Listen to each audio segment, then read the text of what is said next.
Welcome to master కి TV. నిన్న TDP Atchannaidu సంచలన వ్యాఖ్యలు చేయడం జరిగింది.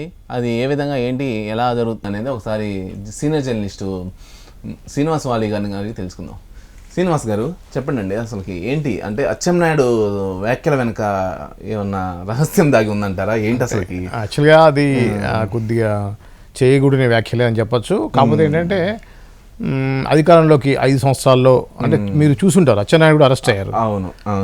తర్వాతనే చంద్రబాబు నాయుడు అరెస్ట్ అయ్యారు. చాలామంది మీద కేసులు పెట్టడం, చాలా రకాలుగా వేధించడం జరిగింది అనేది తెలుగుదేశం వాళ్ళు చెప్పేది. సో ఆ క్రమంలో ఇప్పుడు నాయకుల మీదనే ఆ విధంగా జరిగిందంటే కార్యకర్తల మీద ఏ విధంగా జరుగుతుంది? కార్యకర్తల మీద చాలా పెద్ద ఎత్తున కేసులు నమోదు చేయడం, వాళ్ళ మీద దాడులు చేయడం జరిగింది.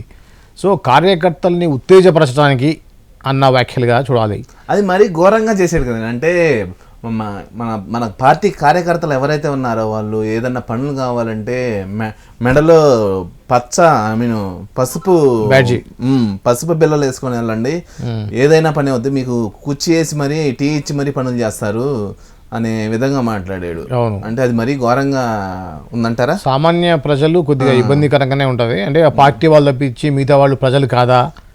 పార్టీ వాళ్ళకి పనులు చేయటం ఏంటి? పనులు ఎవరికైనా చేయాలి. పనులు అనేవి ఎంఆర్ఓ ఆఫీస్ పోయినా ఎక్కడికి పోయినా కూడా జెన్యున్గా ఒక సిటిజన్ వచ్చాడంటే సిటిజన్ సర్వీస్ చేయడానికే ప్రభుత్వం ఉంది.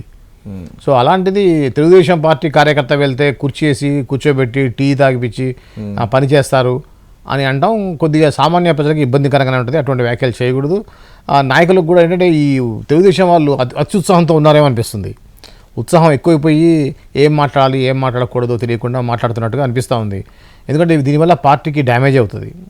అంతే కదండి. ఇప్పుడు ఫర్ ఎగ్జాంపుల్ మొన్నటి వరకు వైఎస్ జగన్మోహన్ రెడ్డి గారి పాలన చంద్రబాబు నాయుడు గారు విమర్శించడం జరిగింది.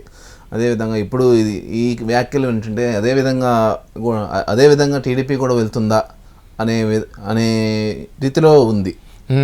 అట్లే ఉంది వాస్తవానికి. కాకపోతే ఏంటంటే దీన్ని ఇక్కడ మనం చూడాల్సింది ఎట్లా అంటే ఈ 5 సంవత్సరాల పాలనలో జగన్మోహన్ రెడ్డి వల్ల, వైసీపీ కార్యకర్తల వల్ల, నాయకుల వల్ల ఇబ్బంది పడ్డటువంటి తెలుగుదేశం కార్యకర్తలని ఉత్తేజపరచడానికి మాత్రమే అచ్చెన్నాయుడు గారు అలా మాట్లాడి ఉంటారు.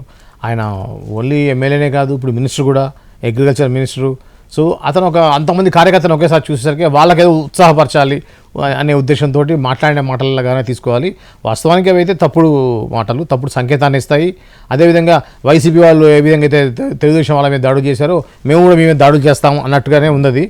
సో ఎక్కడికి పోయినా కూడా, ఏ ఆఫీస్ పోయినా కూడా మా పనులు అయిపోవాలి అనేది కరెక్ట్ కాదు. అది సిటిజన్ సర్వీసెస్ అనేది ఏ పార్టీ వాళ్ళకైనా ఎవరికైనా ఒకేలాగా చేయాలి. అంతేగాని మా పార్టీ వాళ్ళు రాగానే మీరు పని చేయండి అని చెప్పేసి నేను చెప్పాను, అలా చేయకపోతే ఏం చేయాలో నేను చెప్పను చేస్తాను అన్నట్టుగా ఆ మాటలు మాట్లాడారు అచ్చెన్నాయుడు గారు. సో అది 100% అది తప్పుడు సంకేతాన్ని ఇస్తాయి, పార్టీకి కూడా డ్యామేజ్ అవుతుంది. ఇప్పుడు దీన్ని బేస్ చేసుకొని అంబటి రాంబాబు లాంటి ఇమీడియట్ ప్రెస్ మీట్ పెడతారు. ఇంకొకటి జరుగుతుందండి, ఇప్పుడు అంబటి రాంబాబుని ఏమన్నా ఫాలో అవుతున్నాడు అచ్చెన్నాయుడు అనే రీతిలో కూడా ఒకటి, అంటే మీరు మాట్లాడుతున్నారు కాబట్టి చెప్తున్నాను. సో ఒకప్పుడు వైఎస్ఆర్సీపీ అధికారంలో ఉన్నప్పుడు అంబటి రాంబాబు గారు కూడా కొంచెం కొన్ని సంఖ్యల వ్యాఖ్యలు కానీ కొంచెం వైసీపీకి అంటే పాజిటివ్గా వ్యాఖ్యలు చేయటం ఈ విధంగా జరిగింది కొన్ని సన్నివేశాల్లో. ఇప్పుడు అచ్చెన్నాయుడు గారిని చూస్తేనేమో ఇప్పుడు టీడీపీకి ఫేవరబుల్, అంటే ఒకటి మామూలుగా కార్యకర్తగా మాట్లాడటం వేరు, ఒక పవర్లో ఉండి ఒక పార్టీని అంటే ప్రజల కోసమే కదండి వాళ్ళు అధికారంలోకి వచ్చేది నార్మల్గా. అవును. అంటే ఇప్పుడు మీరు ఒకటి చూడండి, ఇప్పుడు వైసీపీ అధికారంలో 151 సీట్లు గెలిచి ఆ గర్వంతో మాట్లాడి రోజా ఒక పక్కన అంబటి రాంబాబు, పేర్ని నాని, కొడాలి నాని వీళ్ళందరూ మాట్లాడిన మాటల వల్లనే పార్టీ ఈరోజు 11 స్థానాలకే పరిమితమైంది అనేది చాలామంది అనుకుంటామట. వైసీపీలో వాళ్ళు కూడా అంటున్నారు. ఈవెన్ అనిల్ కుమార్ యాదవ్ కూడా మొన్న చెప్పాడు, మా యొక్క మంత్రులు ఈ అడ్డగోలుగా మాట్లాడటం వల్లనే మా పార్టీ పరాజయం పొందిందని కూడా అనుకుంటాం, దాని మీద కూడా మేము రివ్యూ చేస్తాం అని అన్నాడు. అంటే ఇప్పుడు ఈయన అంబటి రాంబాబుని ఫాలో అయితే చివరికి అంబటి రాంబాబుకి పట్టిన గతే ఆయనకు పట్టే అవకాశం ఉంది. అంతే కదా.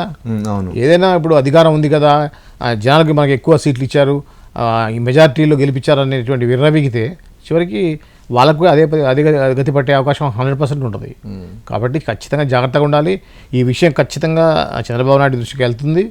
వెళ్ళగానే 100% స్పందిస్తారు. చూడండి, మీరు ఈరోజు నిన్నగా జరిగింది, అది 17th జరిగింది, అది ఈరోజు 18th. రేపు పేపర్లో మీరు మార్నింగ్ పేపర్లో చూస్తారు చంద్రబాబు నాయుడు ఇచ్చిన స్టేట్మెంట్. ఖచ్చితంగా 100%గా ఆయన స్పందిస్తారు. దానికి అనుకూలంగా ఇలా కాదు ఇలా చేయకూడదు అనేటువంటి ఒక చిన్నపాటి చురకంటి ఇచ్చేసే ప్రయత్నం ఖచ్చితంగా ఆయన చేస్తారు. అంటే అచ్చెన్నాయుడు కొద్దిగా అగ్రెసివ్గా ఉండే మనిషి. అంటే ఆయన మీద ఏమైనా యాక్షన్ తీసుకునే అవకాశం లేకుండా యాక్షన్ ఉండదు, మీరు అంత ఆవేశపడద్దు, మనకి సమయం ఉంది, 5 సంవత్సరాల కాలం మనకు ఉంది, ఈ కాలంలో మంచి పనులు చేయాలి. ఎవరైతే చట్ట వ్యతిరేకంగా వైసీపీ వాళ్ళు మన వాళ్ళ మీద దాడి చేసి కేసులు పెట్టారో వాటి మీద చట్టపరంగానే ఎదుర్కోవాలి. అంతే ఇట్లా బహిరంగంగా పార్టీ వాళ్ళు వస్తే జైల్లో బ్యాడ్జ్ పెట్టుకొని వస్తే పనులు చేయండి అని చెప్పేసి అధికారులకు చెప్పడం, మేము చెప్పానని చెప్పడం ఇవన్నీ కరెక్ట్ కాదు అనే విషయాన్ని చెప్తారు. పవన్ కళ్యాణ్ గారు కూడా కొంచెం అంటే దీన్ని తీసుకోరు అనే విధిలో కూడా. అవును, ఖచ్చితంగా దీన్ని పాజిటివ్గా తీసుకోరు. అంటే అధినాయకుడు చంద్రబాబు ఉన్నప్పుడు మళ్ళీ ఆ పార్టీ వ్యవహారాల్లో పవన్ కళ్యాణ్ వేలు పెడతారని అనుకోను, ఎంత అంతర్గత వ్యవహారం కిందకు వస్తుంది అది. సో అది కూడా బంధించాల్సిన అధికారం కూడా అధినాయకుడికి చంద్రబాబుకి ఉంటుంది. పవన్ కళ్యాణ్ డిప్యూటీ సీఎంగా చంద్రబాబు గారికి ఒక సలహా ఇవ్వచ్చు, ఇలాంటి బ్యాడ్ సంకేతాలు వెళ్తాయి జనంలోకి అని మాట్లాడవచ్చు, కానీ డైరెక్ట్గా అచ్చెన్నాయుడిని ఉద్దేశించి అయితే ప్రకటన చేయకపోవచ్చు Pawan Kalyan. Okay, thank you Srinivas గారు. Thank you. ఇది అచ్చెన్నాయుడు నిన్న చేసినటువంటి వ్యాఖ్యలు వెనుక చర్చ. మరో ఎపిసోడ్లో మళ్ళీ కలుద్దాం. అంతవరకు చూస్తూనే ఉండండి మాస్టర్ కి టీవీ.